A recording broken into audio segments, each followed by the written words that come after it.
રાજુલાના ખોબાયા ગામ પાસે સિંહે યુવકને ફાડી ખાધો. હોટેલમાં કામ કરતા મૂળ ઉત્તરાખંડના પ્રકાશચંદ્ર પર સિંહણે હુમલો કર્યો. યુવકનો શિકાર કરેલી હાલતમાં મૃતદેહ મળી આવ્યો છે. રાજુલા રેન્જ વિસ્તારમાં થોડા સમયમાં 3 વ્યક્તિના શિકાર થયા હોવાનો સ્થાનિકોનો દાવો છે. સ્થાનિકોએ જાણ કરતા વન વિભાગની ટીમ ઘટના સ્થળ પર દોડી આવી હતી.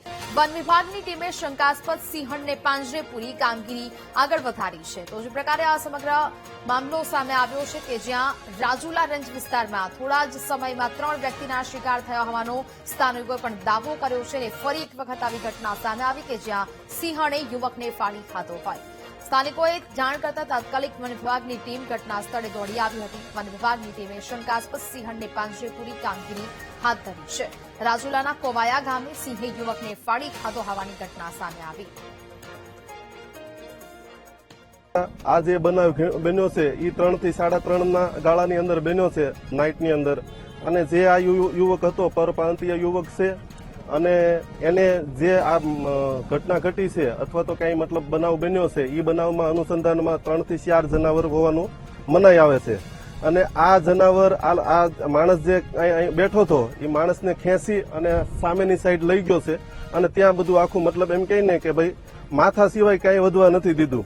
આખું એવી મારણની ઘટના ઘટી છે કે આ બનાવ હું માનું ત્યાં સુધી આ 3જી વખત બન્યો છે.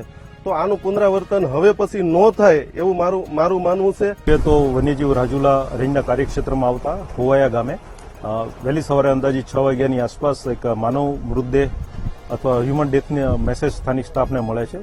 મેસેજ મળતા જ અમારા હદના બીટગાર્ડ અને રેન્જ ફોરેસ્ટ ઓફિસર સ્થળ ઉપર પહોંચી જાય છે. ઘટનાની ગંભીરતાને ધ્યાને લઈને સ્થાનિક પોલીસ વિભાગને જાણ કરવામાં આવે છે. અને આ ઘટના પ્રાઇમા ફેસી વન્ય પ્રાણીને કારણે થઈ હોય એવું ધ્યાને રાખીને આજુબાજુના વિસ્તારમાં જે વન્ય પ્રાણી છે એમનું લોકેશન કરવામાં આવે છે. લોકેશન કરીને બને એટલું જલ્દી એમનું રેસ્ક્યુ કરવા માટે અમારા વેટરનરી ઓફિસરની ટીમ આવી જાય છે અને સ્થાનિક સ્ટાફ અને વેટરનરી ઓફિસર મળીને એનું રેસ્ક્યુ ઓપરેશન કરે છે. તો ગણતરીના કલાકોમાં જ જે સસ્પેક્ટેડ એનિમલ છે, જે ગ્રુપ છે એમાંથી એક એનિમલનું અત્યારે રેસ્ક્યુ પણ થઈ ગયું છે.